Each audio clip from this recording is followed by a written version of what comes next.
만약 당신이 1910년 경성 종로 어귀에서 있었다면 눈앞에서 나라라는 단어가 종이처럼 접혀 주머니 속으로 들어가는 순간을 목격했을 때 제일 먼저 어디로 달려갔을까요? 자, 오늘은 일제강 점기의 거대한 톱니다. 바퀴를 완전히 새 프레임으로 묶어볼 건데요.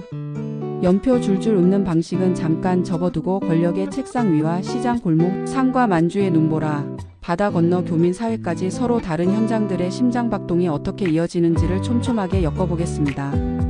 1막 총독이라는 직책이 내려앉던 아침 한 장의 인감, 한 나라의 침묵. 조선 총독부.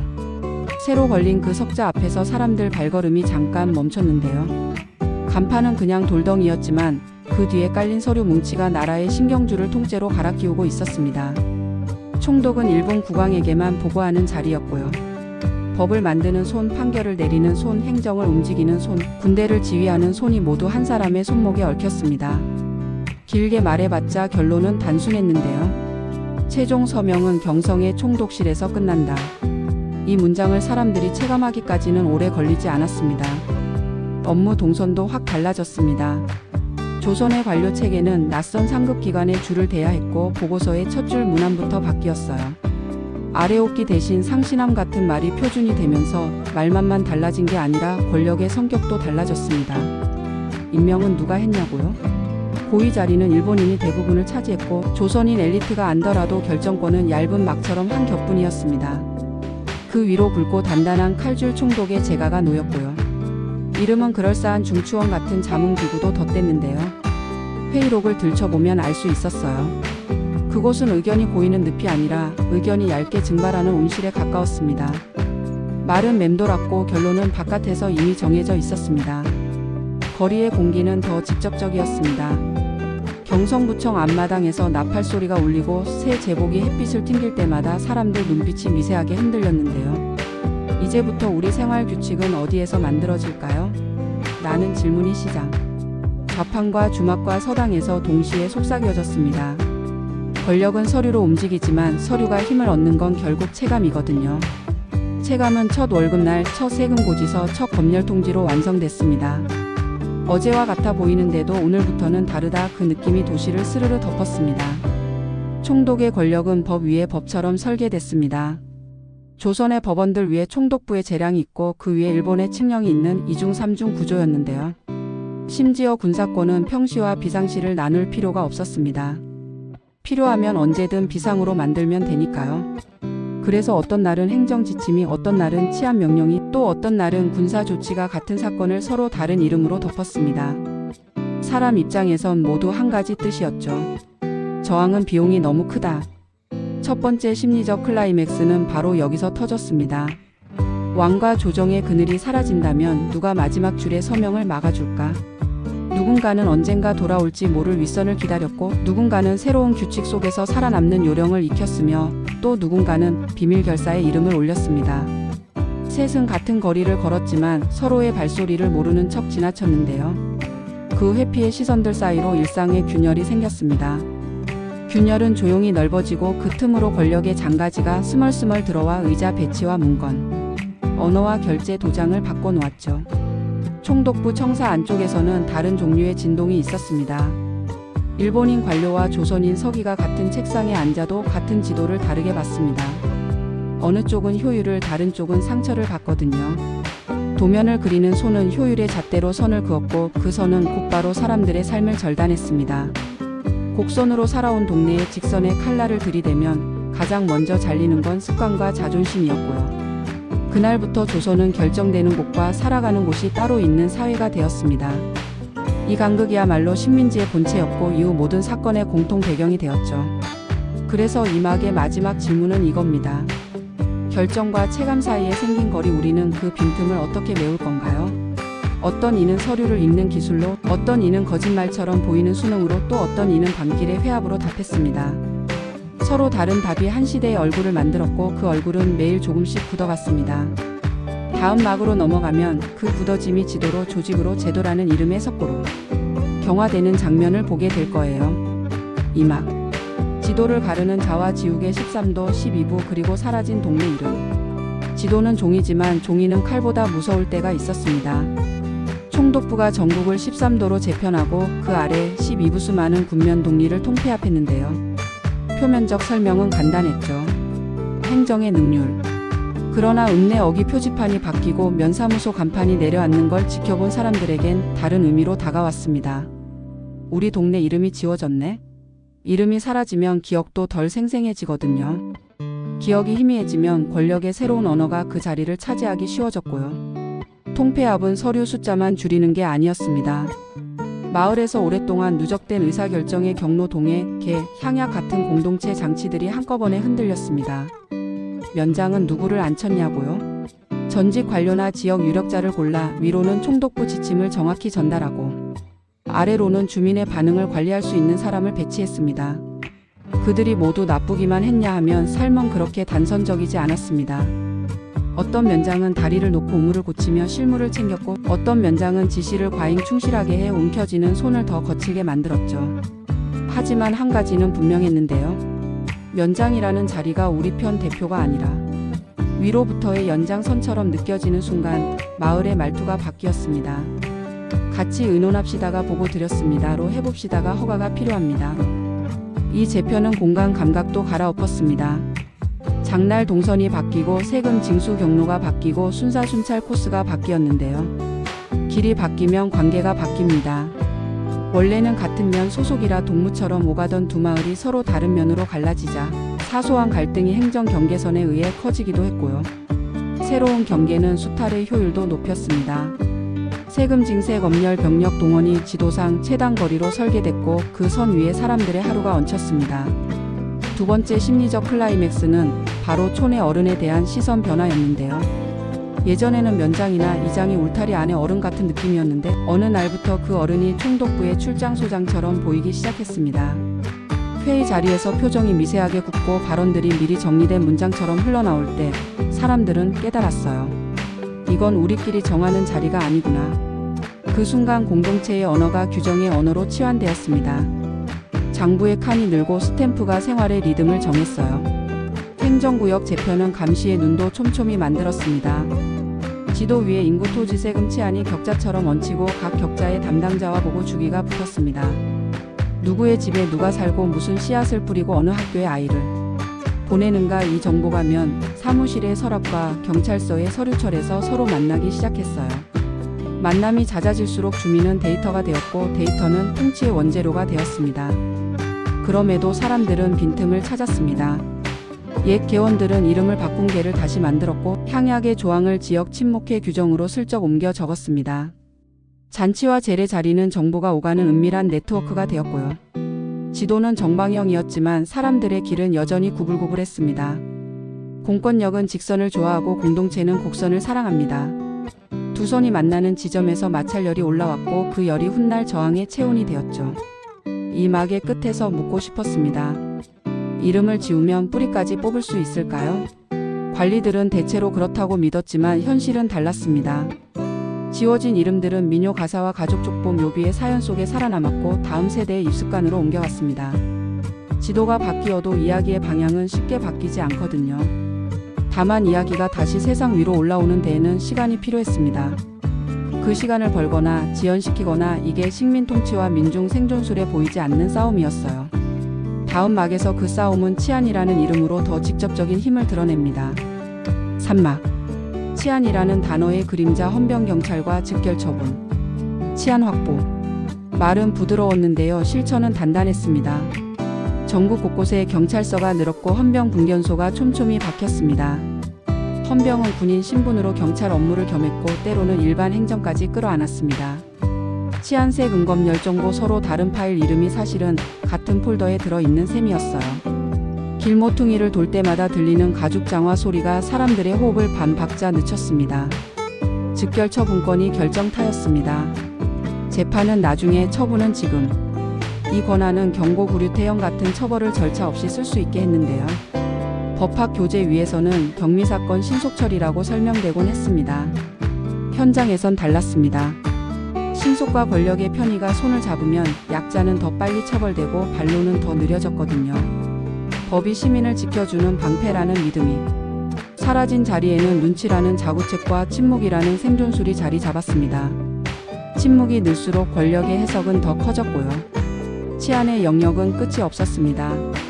학교의 조회 시간, 공장 출근 점호, 장날 단속, 신문사의 교정실, 우체국 검열창 안전을 이유로 거의 모든 장소에 시선이 들어왔습니다. 정보망은 촘촘했는데요.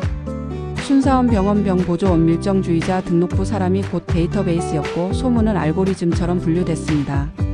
어느 집의 아들이 밤에 외출을 자주 한다. 어느 교사가 수업에 이상한 예시를 든다. 어느 주막에서 과한 정치 이야기가 돈다. 이런 메모가 쌓이면 어느 날 아침 누군가가 불려갔습니다. 세 번째 심리적 클라이맥스는 아주 사소한 장면에서 터졌습니다. 골목에서 헌병을 마주쳤을 때 본능처럼 옆으로 비키던 발걸음. 상대가 그냥 지나가도 심장이 쿵 내려앉는 그 느낌. 사람들은 그 순간 깨달았어요. 법의 언어가 나를 보호하지 않는구나. 그래서 생활의 언어가 바뀌었습니다. 조심하세요가 그 말은 여기선 하지 말아요로 확인해 볼게요가 저쪽에서 정해졌대요로. 일상은 점차 자기 검열의 문장들로 채워졌죠. 그렇다고 모든 공간이 침묵으로 굳어지진 않았습니다. 사람들은 틈을 배웠거든요. 장터에서는 가격 흥정을 하다가 마지막에 슬쩍 전단을 건넸고, 서당에서는 고사성어 해석을 빌려 시국을 돌려 말했습니다. 교회와 사찰, 교실과 야학, 친목회와 상조의 공식 프로그램은 정상이었지만 끝나는 10분 전이 진짜 수업이었어요. 거기서 사람들은 무슨 책을 조심해서 읽어야 하는지와 누구를 조심해서 만나야 하는지를 배웠습니다. 헌병 경찰은 이 틈을 메우려 했습니다. 사상범이라는 이름의 명부가 두꺼워졌고 사찰 감시 미행이 일상이 되었습니다. 검열은 신문 지면의 빈칸으로만 나타난 게 아니었습니다. 연극 대본에 붉은 연필이 들어갔고 강연에는 주제부터 승인을 맡아야 했고 심지어 사진관 배경막의 문구까지 점검을 받았습니다. 국가의 해로운지를 판단하는 기준은 언제나 국가의 기분에 달려 있었는데요. 기분은 빠르게 바뀌고 사람들의 미래도 그만큼 불안정해졌습니다. 그 와중에도 조직은 태어났습니다.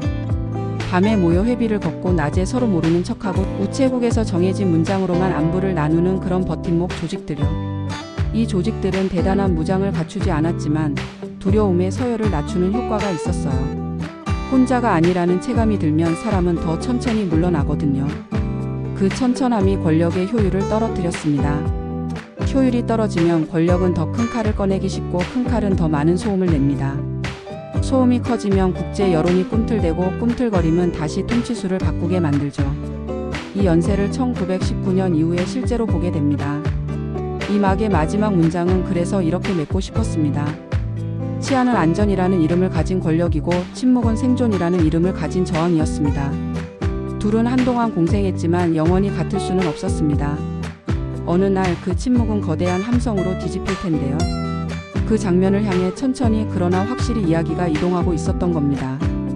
다음 막에선 칠판과 교실, 국민이라는 단어가 사람의 머릿속을 어떻게 재설계했는지를 살펴볼게요. 4막.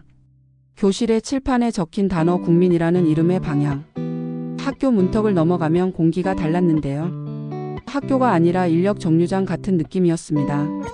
조회 시간에 깃발이 세워지고 교실 뒤편에는 군대식 표어가 붙어 있었고요. 교원은 제복에 칼을 찼습니다. 아이들은 처음엔 그 반짝이는 칼끝을 신기했는데요. 며칠 지나자 고개가 자동으로 숙여지는 요령부터 배웠습니다. 칠판에는 국민이라는 단어가 자주 올라왔고 그 국민의 기원 충성 언어가 어디를 향해야 하는지 반복해서 나왔습니다. 국어 시간에 국어가 일본어를 뜻한다는 사실을 아이들이 몸으로 익혔고요. 교실이 언어를 바꾸는 공장처럼 작동했었습니다. 교육령의 조항은 점점 길어졌습니다. 보통 교육의 연한을 조정하고 실업 교육을 강화한다는 문구가 들어갔는데요. 그럴듯한 근면 실용의 표어 뒤에 깔린 건 수능이라는 기술이었습니다. 교련이 몸에 붙고 의식이 일과가 되면서 아이들은 대답할 때의 목소리와 침묵해야 할 때의 침묵을 동시에 배웠는데요. 그 이중 기술이 자라서 어른이 되면 관공서 창구 앞에서 아주 유용했죠. 네, 알겠습니다 라고 말하며 머릿속으로는 다른 통로를 찾는 습관요. 사립학교는 더 거칠게 흔들렸습니다. 민족교육을 내세운 교사와 학생들이 규정을 건너뛰어 역사와 국문을 가르치자 감시가 들이닥치고 인가가 취소되고 교실이 잠겼습니다.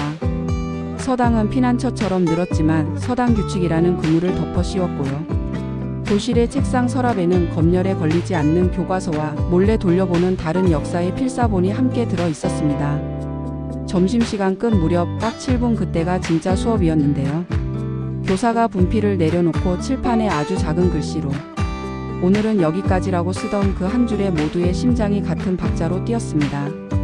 네 번째 심리적 클라이맥스는 부모들의 눈에서 터졌습니다. 출세와 정체성의 저울을 하루에도 몇 번씩 들었다 놨다 했거든요. 아이가 일본어를 잘하면 행정회사 취직이 쉬워진다는 걸 너무나 알았는데요. 그렇다고 집에서 조선어 동요를 못 부르게 할 수는 없었습니다. 그래서 저녁 밥상 위엔 이상한 타협이 올랐어요. 학교에선 그렇게 하고 집에선 이렇게 하자. 이 이중 규칙은 가족을 지키는 방패였지만 동시에 오래 묵으면 마음의 균열이 되었습니다.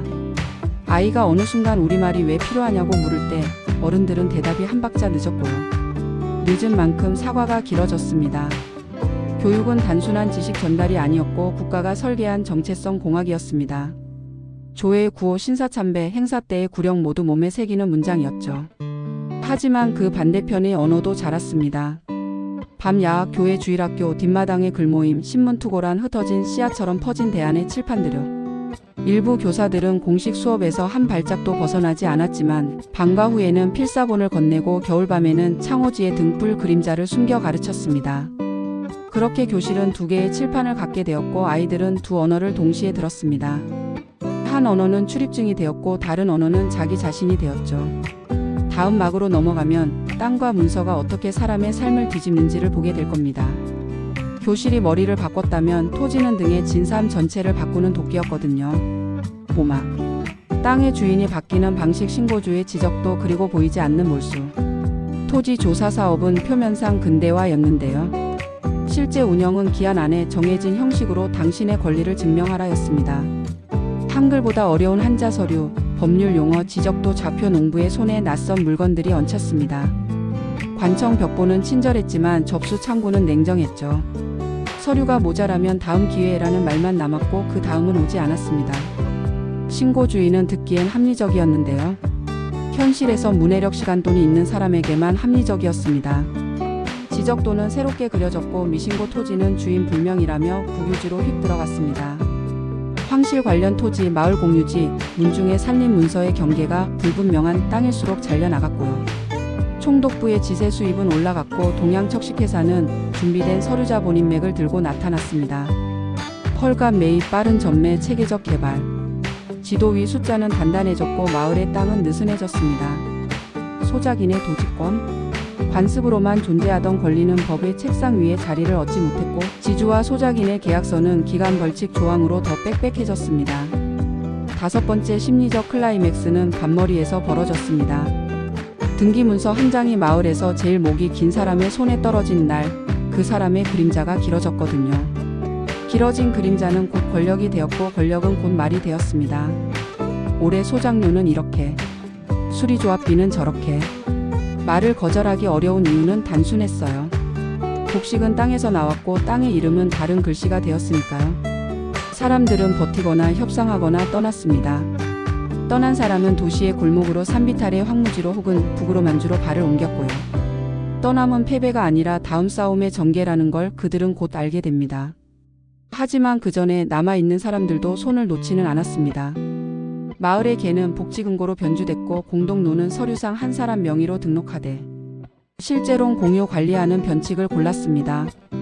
봄마다 모판을 같이 만들고 수확철에 품앗이를 크게 돌리면서 개별 계약의 약점을 공동체 노동으로 메웠고요. 논밭의 경계도는 바뀌었지만 새참의 국물 맛은 변하지 않았습니다. 그 맛이 여기 있음을 확인해주는 마지막 지문이었고 지문은 쉽게 지워지지 않았습니다. 토지는 단지 경제의 문제가 아니었어요.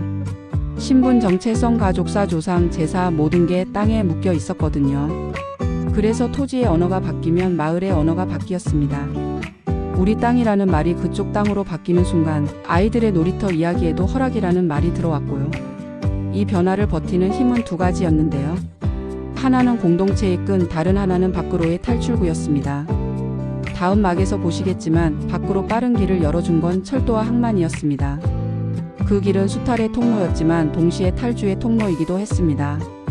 사람들은 언제나 길에 두 얼굴이 있다는 걸 그때 뼈저리게 배웠습니다. 6막. 공장 굴뚝 선로 항만 누가 설계도를 그렸나. 도시의 굴뚝이 늘고 창문 가득 톱니다. 바퀴 소리가 차올랐는데요. 회사령이 처음에는 허가제로 질서를 잡는 척했지만 실제로는 조선인의 기업 설립을 촘촘히 제한하는 그물이었습니다. 전기철도금융 동력운송자본의 새 축은 일본 대기업의 어깨 위로 얹혔고요. 뒤늦게 신고제로 완화되었을 때는 이미 판도가 기울어 있었습니다. 관세까지 지워지자 일본 상품은 쌍계 장땡의 깃발을 들고 장터를 점령했죠. 철도는 시처럼 아름다운 선이 아니라 군량 원료 상품 사람을 빠르게 움직이는 계산식이었습니다. 액자 모양으로 뚫린 간선은 항만의 크레인과 맞물려 24시간 돌아갔고요. 북의 광산에서 캐낸 광석이 남의 부두에 내려앉고 다시 배를 타고 바다를 건넜습니다. 도로는 철도 사이사이에 모세혈관으로 깔렸고 정거장은 수탈과 통제의 현관문이었어요. 표를 끊는 창구 옆에는 언제나 공고문이 붙었고 공고문 맨 아래엔 위반시 처벌 문장이 빠지지 않았습니다. 6번째 심리적 클라이맥스는 역 플랫폼에서 터졌습니다. 떠나는 사람과 배웅하는 사람, 휘파람과 증기, 어깨에 얹힌 보따리의 무게 모두 섞인 그 순간에 질문 하나가 떠올랐어요. 이 선로는 우리를 어디로 데려가나요? 어떤 이에게 철도는 출구였고 다른 이에게 철도는 사슬이었습니다. 공장 사이렌은 출근을 알렸지만 동시에 몸의 시간을 국유화하는 경적이기도 했습니다. 사람들은 같은 사이렌을 듣고도 서로 다른 의미를 품었고요. 공장 안의 규율은 군대와 닮아갔습니다. 시간 카드 두목 공정표 불량률 숫자가 인간을 설명하는 새 언어가 생겼고요. 산업은 임금을 가져다 주었지만 임금은 다시 가격과 세금과 공급표에 묶여 있었습니다. 노동조합의 씨앗은 여기서 움텄습니다. 임금 인상, 작업 환경 개선, 해고 철의 아주 구체적이고 일상적인 요구들이었죠. 작은 파업이 공장 울타리를 넘을 때 경성의 신문사에면 한 칸의 소요라는 단어가 올라왔고 그 단어 뒤에는 항상 누군가의 필명이 붙었습니다. 필명은 곧 체포영장이 되었고요. 여기서 또 하나의 길이 열렸습니다. 기술이라는 이름의 사다리요. 일부 청년은 공장 안에서 기술을 배우고 그 기술을 들고 다른 도시로 혹은 해외로 건너갔습니다. 기술은 침묵 속에서도 도망치지 않거든요.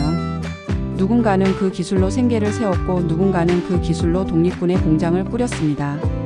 선로와 굴뚝은 수탈의 설계도였지만 동시에 저항의 설비 공사가 가능한 골조이기도 했습니다. 다음 막에서 표면을 바꾸는 언어 문화가 어떻게 포장지와 칼날을 동시에 품었는지 보시게 될 거예요. 7막. 문화라는 포장지에 쏙 검열, 고등경찰, 그리고 신문 한 줄의 삭제선. 1919년에 함성 뒤에 통치술이 바뀌는 듯 보였는데요. 헌병경찰을 보통경찰로 바꾼다. 문관 총독도 가능하다. 언론 출판 집회를 조금은 열어준다. 이런 문장이 신문 일면을 장식했습니다. 표면은 부드러워졌지만 속은 더 날카로워졌어요. 고등경찰이 생기고 치안유지법이 칼을 들었습니다. 조심스러운 신문들이 창간을 허가받았지만 교정실에는 검열관의 붉은 펜이 상주했죠. 문장 한 줄이 통째로 비어나가면 지면에는 하얀 상처가 남았고 독자는 그 빈칸을 읽는 법을 배웠습니다. 빈칸을 읽는 독해력, 그게 이 시기의 시민교양이었습니다. 지방자치는 이름뿐인 무대였습니다. 평의회, 부면협의회는 참여의 간판을 달았지만 표결할 권한이 없거나 아주 제한적이었고요. 구성원은 일본인과 협력 인사들이 중심이었습니다. 그렇다고 완전히 헛것이었냐고요? 그 무대를 통해 일부 조선인이 행정 언어를 배우고 예산과 법규의 구조를 익혔습니다. 훗날 자치 독립의 실제 운영에 필요한 서류의 무기를 여기서 닦은 사람들이 있었어요. 권력이 내민 포장지 속에서도 사람들은 송곳을 숨겼습니다. 7번째 심리적 클라이맥스는 신문사 앞에서 벌어졌습니다. 배달소년이 새벽에 신문 뭉치를 풀었는데 사회면 한 칸이 허옇게 뚫려 있었어요. 사람들은 그 빈칸을 둘러싸고 낮은 목소리로 말했죠. 여기 뭐가 있었던 걸까? 누군가는 추측을 쓰고 누군가는 그 추측을 또 검열했고요. 이상하게도 빈칸은 지워진 게 아니라 증폭 효과를 냈습니다. 금지된 말은 더 빨리 퍼지고 더 오래 회자되었거든요. 통치자는 그걸 알면서도 칼을 내려놓기 어려웠습니다. 칼을 놓는 순간 빈칸이 문장으로 돌아올 테니까요. 그 와중에 신문 잡지강 연영극은 밤낮으로 새로운 통로를 뚫었습니다. 은유와 비유, 상징과 패러디, 말을 돌려 말하는 기술이 예술의 핵심 언어가 되었고 독자는 그 언어를 즐겨 해석했어요. 직설이 금지되면 해석이 취미가 되는 법이죠. 이 문화적 운동성은 사람들을 조용히 훈련시켰습니다. 당장 소리 지를 수 없다면 오래 생각하자. 오래 생각한 사람은 길게 버팁니다. 길게 버티는 힘은 다음 장면의 식탁 논밭 그리고 전쟁의 구호에서 다시 쓰이게 됩니다. 8막 식탁에서 사라진 한 숟갈 산미증식과 쌀가마니의 방향. 본토의 식탁이 먼저 흔들리자 조선의 들판이 호출됐습니다. 이름은 산미증식 쌀을 더 많이 생산하자는 슬로건이었는데요. 수리시설 확충, 관계 개선, 종자 개량, 간척 방법론은 근사했습니다. 실제로 생산량은 올라갔고요. 문제는 방향이었습니다. 늘어난 가마니가 곧장 바다 건너로 향했고 남은 시장에서 쌀값이 올랐습니다. 소장농은 소장료 수리조합 비비로 대금까지 짊어진 채 자기 식탁을 한 숟갈 줄여야 했고요. 8번째 심리적 클라이맥스는 부엌에서 터졌습니다. 밥을 푸는 손이 저울처럼 떨릴 때 어머니들은 속으로 셈을 다시 했습니다. 오늘은 국을 조금 더 짜게, 밥은 조금 모자라게. 반면 지주는 팔아치운 쌀값으로 장부를 채웠습니다. 증식은 누군가에겐 축적이었고 다른 누군가에겐 결핍이었습니다. 결핍이 길어지면 불만은 추상에서 구체로 변합니다. 나라가 싫다가 아니라 소장료를 깎자, 조합비를 유예하자 같은 요구로요. 그래서 이 시기의 투쟁은 밥그릇에서 시작해 면사무소로, 면사무소에서 군청으로, 군청에서 신문 사회면으로 올라갔습니다. 본토의 필요는 또 다른 이름으로 확장됐습니다. 남면 북양, 남쪽에는 목화, 북쪽에는 양. 원료의 식민지화가 농민의 작부 체계를 바꾸어 놓았고 생태와 생계의 리듬이 뒤집혔습니다. 우리 입을 위한 장목이 공장 배틀을 위한 장목으로 바뀌는 순간 농민은 자급의 언어를 잃고 가격의 언어에 종속되었습니다. 가격은 서울 도쿄의 시장에서 결정되었고요. 산의 종은 군수품으로 녹여졌고 창고의 금속은 공출로 빠져나갔습니다. 삶의 구석구석이 전시라는 두 글자에 개조되고 있었어요. 그러나 식탁이 빈 만큼 창의도 자랐습니다. 잡곡을 섞는 법, 마당에서 콩나물을 길러 단백질을 보태는 법, 겨울 김치를 대량 담가 비상식량을 만드는 법. 음식은 과학이었고 과학은 생존술이었습니다. 작은 승리들이 가족의 체온을 지켜줬고 그 체온이 다음 날의 일을 가능하게 만들었습니다. 곧 전시의 스위치가 본격적으로 올라갑니다. 그때 사람들의 이름, 말투, 심지어 호적의 글자까지 건드리는 거대한 변환이 들어올 거예요. 9막 전시체제의 스위치 총동원, 내선일체, 이름을 바꾸라는 명령. 전쟁이 커지자 문장이 명령으로 바뀌었습니다. 국가총동원, 사람과 물자를 표처럼 징발할 수 있는 체계가 들어왔고요. 거리에는 황국신민의 구호가 나붙고 신사참배 궁성요배가 생활의 의식이 되었습니다. 학교에서는 서사를 외우고 관공서에서는 구령에 맞춰 절차를 밟았고요. 신문은 일체라는 단어로 두 나라의 경계를 지웠습니다. 말은 사라졌고 말하던 사람이 바뀌었습니다. 여기서 사람의 가장 깊은 곳 이름이 호출됐습니다. 창씨개명. 호적의 글자를 바꾸라는 요구가 집집마다 도착했어요. 바꾸면 편의가 생기고 바꾸지 않으면 문턱이 높아지는 구조였고요. 바꾸는 게 배신인가, 안 바꾸는 게 무모한가, 가족회의는 밤늦도록 이어졌습니다. 아버지는 대문패를 어루만지며 말끝을 흐렸고 어머니는 아이의 진학을 떠올리며 말문이 막혔습니다. 9번째 심리적 클라이맥스는 거울 앞에서 터졌습니다. 새 이름을 속으로 3번 불러보는 그 순간 낯선 음절이 혀에서 미끄러지고 심장에서 튕겨나갔거든요. 사람들은 그날부터 남에게 보이는 이름과 스스로 부르는 이름을 따로 갖게 되었고 두 이름 사이의 틈에 자신을 숨겼습니다. 언어의 전선은 학교에서 가장 잔혹했습니다. 조선어가 선택 과목으로 밀려나고 어느 해엔 아예 커리큘럼에서 사라졌습니다. 신문과 잡지가 강제 폐간되었고 연구단체가 해산되었습니다. 말은 공간이고 공간이 닫히면 생각도 좁아지거든요. 그런데 이상하게도 닫히는 만큼 다른 통로가 열렸습니다. 야학과 필사본, 라디오의 노이즈 사이로 흘러나오는 금지된 멜로디, 종교 집회의 강론 속 은유 언어는 지하수처럼 우회했어요. 검열은 공식 문장을 점령했지만 사적인 목소리를 완전히 지배하지 못했습니다. 총동원의 행정은 군수공장탕 광철도 국학만으로 사람들을 재배치했습니다. 남자는 징용학도병 징병으로, 여자는 정신근로 여자근로 보국대로 끌려갔고요. 지시서는 메마른 문장이었지만 현장은 살가지였습니다. 손가락에 박힌 쇳가루, 새벽에 울리는 기적, 하루 끝에 배급표. 생활은 더 건조해졌고 정은 더 질겨졌습니다. 사람들은 지갑 속 사진을 더 자주 꺼내보았고 그 작은 사각형이 하루를 버티게 하는 유일한 이유가 되기도 했습니다. 다음 막에서는 공장의 사이렌과 금속 공출이 어떻게 소리 없는 해체로 작동했는지, 그리고 그 사이사이에 사람들이 어떤 비축과 나눔을 만들어냈는지를 더 가까이 보겠습니다. 10막 공장 사이렌과 금속 공출 소리 없는 해체. 새벽 5시 반, 아직 어둡습니다. 그런데도 공장 굴뚝은 먼저 깨어 있었는데요. 사이렌이 길게 울리고 사람들은 손을 씻을 물도 미지근한 채로 출입문을 통과했습니다. 북부에는 전력과 함께 화학금속 공장이 몰려들었고 병창기지는 24시간제 인간 시계를 돌렸습니다.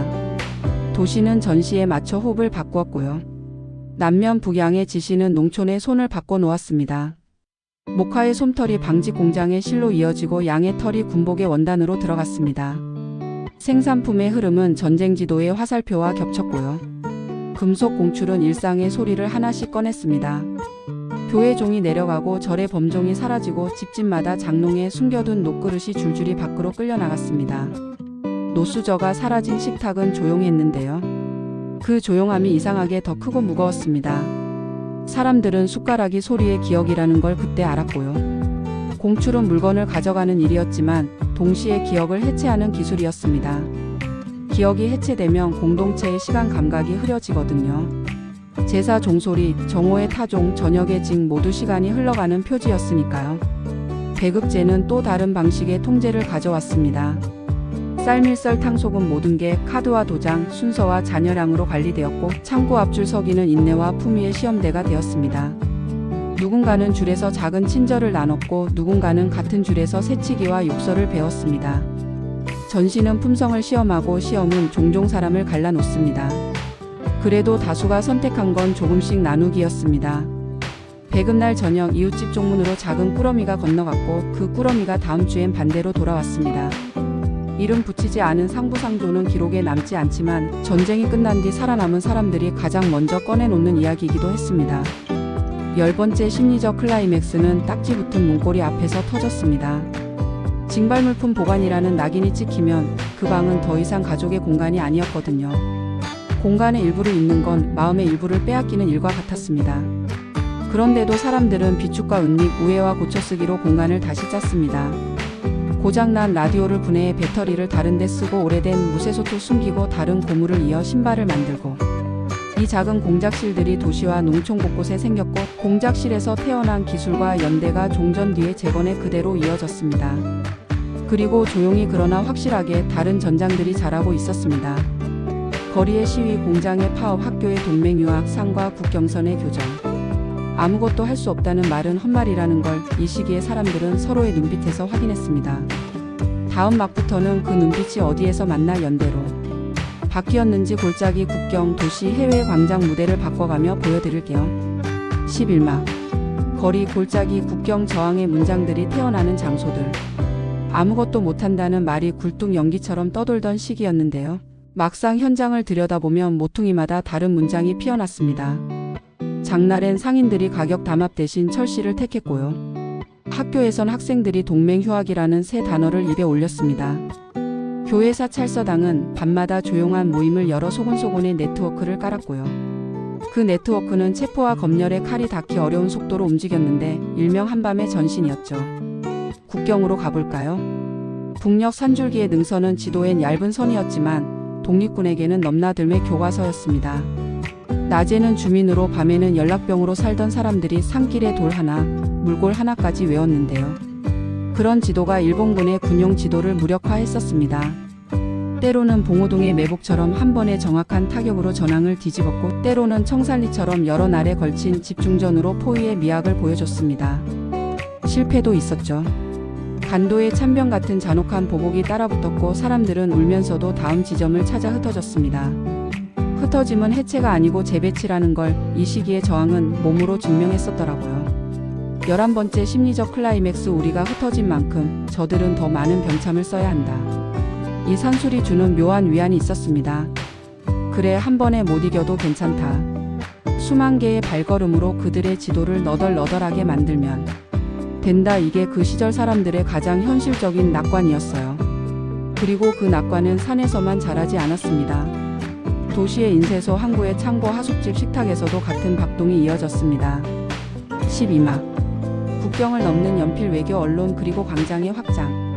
총만 드는 게 저항의 전부는 아니었는데요. 잉크와 필기구, 타자기와 인쇄기가 또 다른 무기였습니다. 상하이 골목의 허름한 건물 2층에서 임시정부가 첫 회의를 열었을 때 사람들은 탁자 위에 헌법이라는 단어를 올렸습니다. 공화국의 설계도요. 연통제교통국으로 국내와 국외를 잇는 비밀도로가 깔렸고 독립공채고금해외 모금이 피처럼 돌았습니다.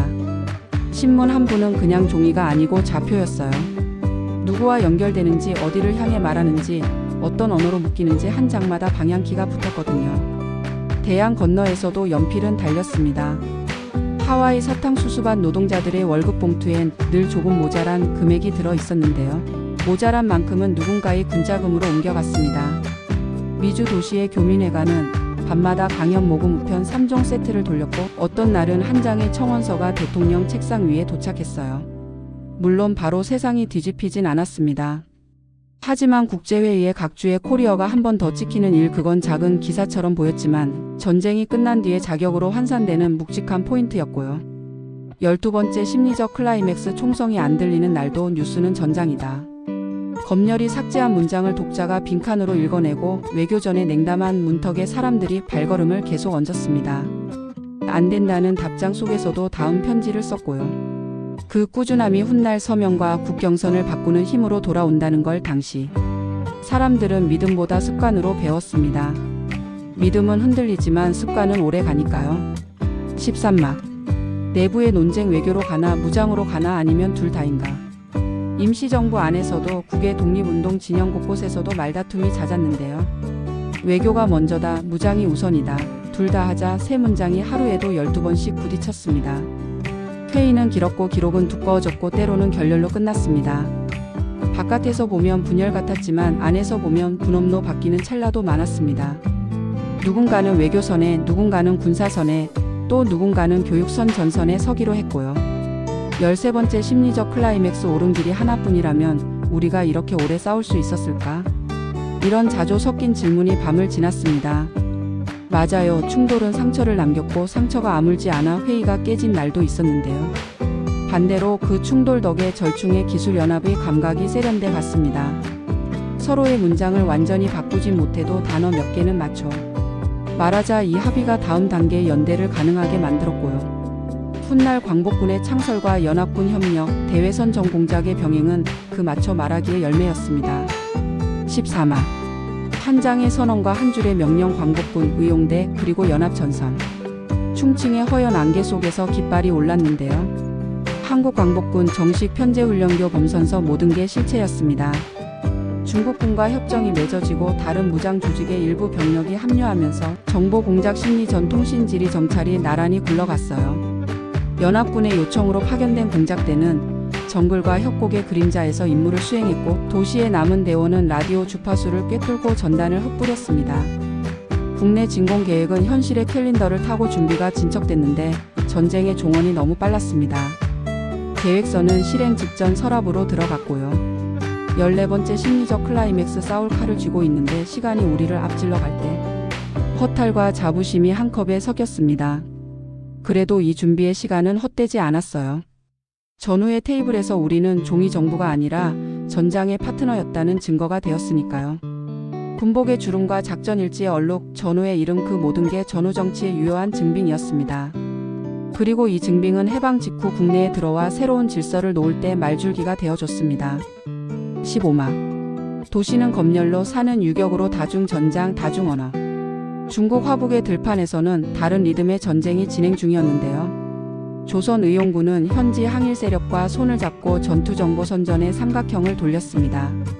낮엔 농민 속으로, 밤엔 철도 변전소로, 새벽엔 일본군 주둔지의 등 뒤로 동선이 바늘처럼 촘촘했습니다. 한편 만주와 북지의 유격대는 모든 반일 세력의 연합이라는 슬로건을 걸고 사회주의, 민족주의를 길게 묶었습니다. 사상을 다퉈도 목표는 하나였거든요. 고천보의 불빛이 상징적으로 터졌을 때 조선 내 면사무소와 주재소는 안전지대가 아니라 목표물로 인식되기 시작했습니다. 15번째 심리적 클라이맥스, 총성이 멎은 날에도 전당과 소문, 노랫말과 라디오 음성이 도시를 돌아다녔습니다. 검열이 한 단어를 가리키면 사람들은 그 단어의 변주를 2배로 만들었고요. 언어는 물처럼 틈을 찾아 흘렀습니다. 오늘은 저 단어를 쓰지 말자는 지시가 떨어지는 즉시 내일의 농담거리가 됐고 농담은 다시 구호로 가다듬어졌습니다. 도시의 밤은 조용했지만 귀는 시끄러웠고요. 16막 이름 없는 사람들의 행소작쟁의 파업 동맹유학. 큰 역사의 문장 뒤엔 늘 작은 행동의 달력이 있었습니다. 공장에선 임금해고 작업 시간을 둘러싼 파업이, 농촌에선 소장료 인하와 부가금, 유예를 요구하는 쟁의가 이어졌고요. 학교에선 동맹유학이 첫 경험인 학생들의 심장을 데웠습니다. 누군가는 이게 무슨 소용이냐고 말했지만 당사자에겐 달랐습니다. 처음으로 내 몫의 문장을 소리내어 읽었다는 감각, 그게 다음 행동의 에너지가 되었거든요. 농촌진흥 같은 정책은 포스터가 근사했는데요. 자력갱생의 구호 뒤에 불만 봉합이라는 목표가 숨어 있었습니다. 그렇다고 성과가 하나도 없었냐? 그건 또 아니었습니다. 일부 지역에선 협동의 기술이 정교해졌고 품앗이가 조직화되어 마을 재정을 일부 대체했습니다. 이 경험이 해방 뒤 협동조합동 내외 간 상호부조로 뿌리내립니다. 파업쟁, 의휴학, 이 세 단어가 수백 개 이름 없는 사람들에게 나는 할 수 있다를 몸에 새겼고요. 16번째 심리적 클라이맥스, 작업복 주머니 속에 쪽지 한 장. 오늘은 우리가 이겼다. 임시라는 괄호가 붙어 있어도 그 하루의 승리는 진짜였습니다. 그 쪽지가 다음 사람의 주머니로 넘어가면서 임시가 점점 옅어졌습니다. 이렇게 축적된 작은 승리들이 나중에 큰 골든타임에서 결정적 표가 됩니다. 17막 세계의 풍향, 외교 각서, 밀약, 그리고 마지막 폭풍 전야. 전쟁이 막바지로 갈수록 세계의 종이들이 분주해졌습니다. 외교 각서와 밀약, 회담의 공동성명이 빠르게 오갔고요. 커다란 문장들의 사이드 노트에 한국이 적히기도 지워지기도 했습니다. 이때 필요한 건 기다림이 아니라 개입이었는데요. 임시정부는 연합국과의 접점을 늘리고 광복군은 연합작전에 참여해 파트너로 서려 했습니다. 해외 네트워크는 언론청원 모금으로 소음을 눕혔고요. 소음은 언젠가 신호가 됩니다. 계속 울리면 누군가가 반드시 고개를 들거든요. 17번째 심리적 클라이맥스, 지도 밖에서 결정되는 일이어도 지도 안에서 버틴 사람의 서명이 있어야 효력이 생긴다. 마지막 퍼즐 조각이 맞춰지는 소리, 그 직전에 들리는 가장 작은 클릭이 바로 그 서명이었습니다. 살아남은 자의 이름, 전사자의 이름, 투옥자와 망명자의 이름 목록 자체가 국제 정치의 설득 자료였고요. 18막 1945년 8월 굳게 닫힌 문이 스스로 열렸을 때 준비된 손이 있었나. 라디오에서 낯선 어휘가 흘렀는데요. 사람들은 서로의 표정을 보면서 의미를 더듬었습니다. 끝난 거 맞나? 정말? 문은 안에서 열지 않았는데 열려 있었고 누구는 기뻐 울고 누구는 멍하니 앉아 있었고요. 국내 진공을 준비하던 부대는 작전 지도를 접었고 수용소 문이 열리자 마른 몸들이 햇빛으로 걸어 나왔습니다. 해방이라는 단어가 너무 빠르게 도착했기 때문에 그 단어를 담을 그릇이 아직 덜 말랐다는 사실이 곧 드러났습니다. 18번째 심리적 클라이맥스, 해방은 선물처럼 왔는데요. 우리가 만들 나라의 내용은 어디 있었을까요? 이 질문이 광복 직후의 혼란과 설렘을 동시에 부풀렸습니다. 각 진영이 들고 온 문장, 공화제, 토지노동, 교육군, 치안, 이 광장 위에서 부딪혔고 해방의 기쁨은 곧 구성의 과제로 변했습니다. 그렇다고 허망만 남았냐고요? 아니요. 수십 년 동안 교실 들판, 공장, 사내외에서 쌓아 올린 언어와 기술, 연대와 습관이 바로 그 내용의 재료였습니다. 임시정부의 문서철, 광복군의 작전일지, 유격대의 지형감, 야학의 칠판, 공장 파업의 회의록 모두가 새 가구의 나사와 판재가 되었고요. 그래서 오늘의 이야기를 이렇게 접을게요.